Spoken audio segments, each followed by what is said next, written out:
All right, let's talk about AI. We know it's everywhere, but what happens when it makes a call that could seriously affect your life? Who's on the hook? Well, the European Union thinks it has an answer, and it's called the AI Act. Today, we're diving deep into the heart of this huge piece of regulation. We're talking about its safety blueprint for what it calls high-risk AI. So let's get into it. Here's the game plan. First, we'll figure out what actually makes an AI high risk. Then we'll walk through the EU's master plan for managing that risk. We'll even get into a fascinating debate over a single crucial term. After that, we'll look at the safety net of controls, see how AI is watched in the real world, and finally zoom out to see the big picture for a trustworthy AI future. So why bother with a whole rule book for AI? Well, when you have a technology this powerful, one that's changing everything, you can't just let it run wild. It's really all about striking a balance, harnessing all that incredible potential while making sure we're protected from any real harm. Now, let's be clear, we're not talking about the AI that picks your next song on Spotify or adds dog ears to your selfie. The AI Act is laser focused on the high-stakes stuff. Think about AI that's helping a doctor make a diagnosis, or a bank decide if you get a mortgage, or an AI that's managing a city's power grid. The consequences of getting it wrong there are, huge. And this isn't just some fuzzy concept. The Act lays it out in black and white. A high-risk AI system is any system that poses a significant risk to our health, our safety, or our fundamental rights. That definition right there is the tripwire that sets off a whole chain of really tough safety requirements. Okay, so how exactly does the EU plan to tackle these big risks? The core of the strategy is found in Article 9 of the Act. It lays out a super comprehensive risk management system. You can think of it as the safety blueprint that every single high-risk AI has to follow. And here's what's absolutely crucial to understand. This is not a one-and-done safety check before launch. Nope. The Act demands a process that's continuous, that's iterative.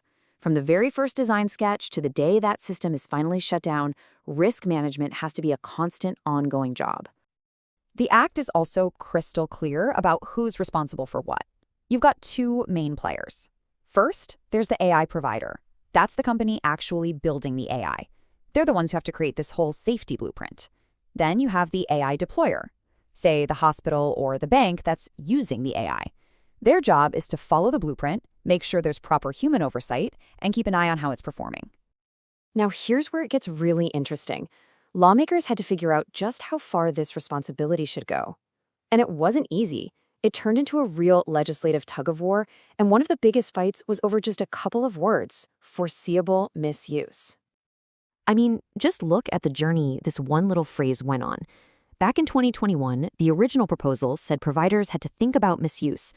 But then, in mid-2023, the EU Council's version took it out, wanting to focus only on how the AI was supposed to be used. But the European Parliament wasn't having it. They pushed back hard, put the term back in, and after a ton of debate, the final 2024 version kept it. So why does this matter so much? This quote from a legal analysis just hits the nail on the head. It means that developers can't just design for the perfect best-case scenario anymore. They have a legal duty to actually anticipate and plan for the ways their tech could be used wrong or for bad purposes. It forces them to think like a bad actor or like a user who's trying to trick the system and to build in defenses from the very start. So, thinking about misuse is one thing, but how do you actually stop it from happening? This brings us to the actual tools that providers have to use. The AI Act sets up what you can think of as a multi-layered safety net, a whole toolkit of controls to manage risk. And there's an order of operations here, kind of like with car safety. Your number one option is always to design the risk out of the system from the get-go. That's like building better brakes. If you can't do that, then you implement technical safeguards, which are like your airbags or fail-safes. And as the last line of defense, you give the user clear warnings and information. That's your dashboard warning light. And the Act gets super specific about these safeguards. Systems have to be robust, which means they can handle errors or even attacks without crashing. They need top-notch cybersecurity so they can't be easily hacked. They need explainability so a person can actually understand why the AI made the decision it did. And of course, you need solid data governance, making sure the data going in is high quality and doesn't have a bunch of harmful biases.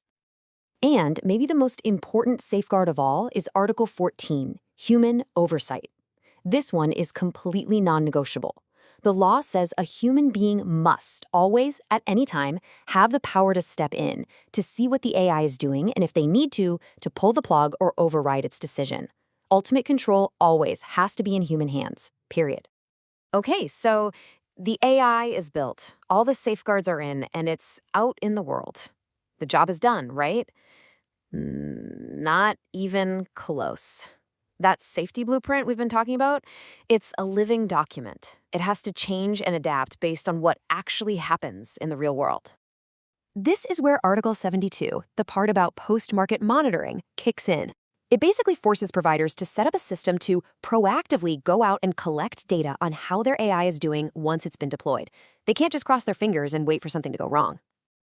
And this data has to come from all over. We're talking direct feedback from people using it, technical performance logs from the system itself, and, this is a big one, mandatory reports of any serious incidents where the AI might have actually caused harm.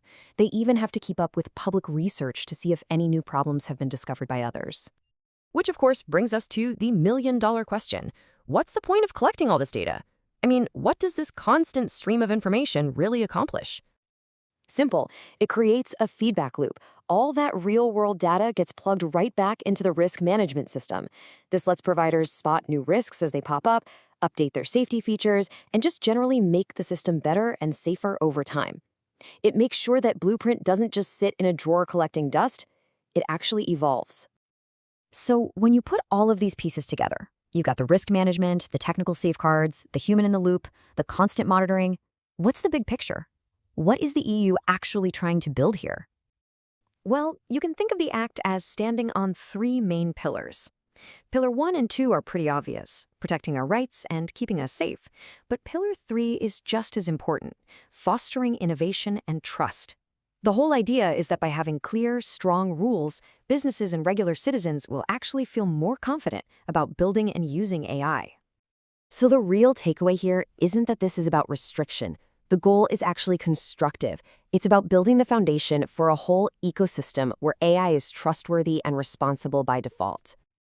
And it's so important to remember just how pioneering this whole thing is. When the AI Act fully kicks in, it will be the world's #1 and, in fact, the only comprehensive, legally binding rulebook for artificial intelligence. So, the EU has laid it all out. They've drawn their blueprint for safe AI. It's incredibly ambitious, it's super detailed, and it's setting a standard for the entire planet. The massive question that's left, for everyone, is this. The blueprint is on the table, but can the world actually build it?